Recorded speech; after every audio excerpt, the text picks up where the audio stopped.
खबरों में बढ़ेंगे आगे। एआईएमआईएम ने बिहार में लोकसभा चुनाव में 11 सीटों पर अपने उम्मीदवार उतारने का फैसला लिया है। एआईएमआईएम के बिहार प्रदेश अध्यक्ष अख्तरुल इमाम ने प्रेस कॉन्फ्रेंस कर अररिया, पूर्णिया, कटिहार, किशनगंज, दरभंगा, मुजफ्फरपुर, उजियारपुर, करकट, बक्सर, गया, भागलपुर में उम्मीदवारों को उतारने की बात कही है। पार्टी के प्रदेश अध्यक्ष ने कहा कि हम लोगों पर आरोप लगते रहा है कि हम सिर्फ कांग्रेस के खिलाफ ही चुनाव लड़ते हैं, तो इस बार जिन सीटों पर हमने या हमारी पार्टी ने चुनाव लड़ने का निर्णय लिया है उसमें अधिकतर सीट बीजेपी के पाले में है। इन सीटों पर कांग्रेस का कोई जनाधार नहीं है और आरजेडी इन सीटों पर चुनाव जीत नहीं सकती है।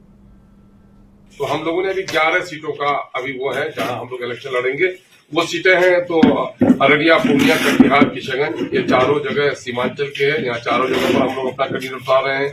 दरभंगा में उतार रहे हैं और मुजफ्फरपुर में, उजियारपुर में, काराकट में, बक्सर में, गया में और भागलपुर में।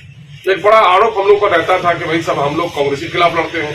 तो आप देख लेंगे ये जिन जिन चीजों का हमने किया, जहाँ उजियारपुर को देख लीजिए, काराकट को देख लीजिए, दरभंगा को देख लीजिए, हम लोग जहाँ बीजेपी, जदयू, कांग्रेस और शायद मुमकिन है कि राजद का तो कोई है नहीं, तो हम लोग ये तीनों जो हम वर्तमान में हैं उनके खिलाफ हम लोग इलेक्शन लड़ने जा रहे हैं। हमारा मामला यही है कि सेकुलर समाज बने और दलितों और अखिलेतों को मान और सम्मान बने। सिर्फ सेकुलरिज्म के नाम पर इनका शोषण और दोहन होता नहीं रहे।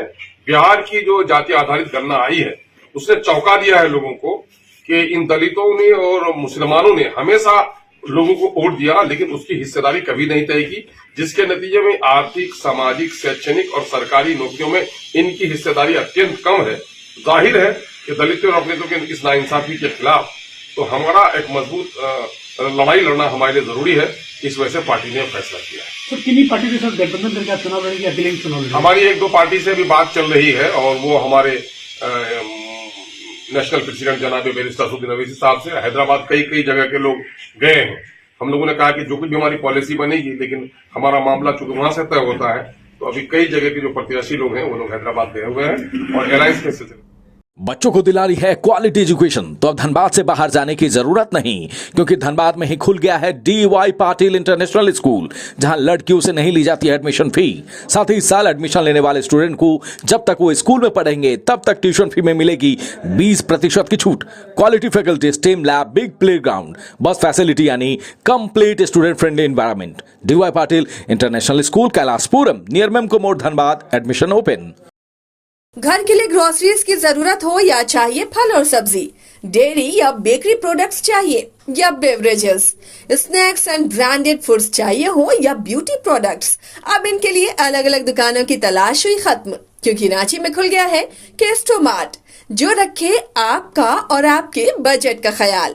हर सामान पर 5% की छूट, होम डिलीवरी की सुविधा भी। आज ही पधारें। Kesto Mart, one-stop solution for every customer's requirements. Call 9153989339. Dhanbad और गिरनी का सबसे बड़ा डायग्नोस्टिक सेंटर आविष्कार डायग्नोस्टिक।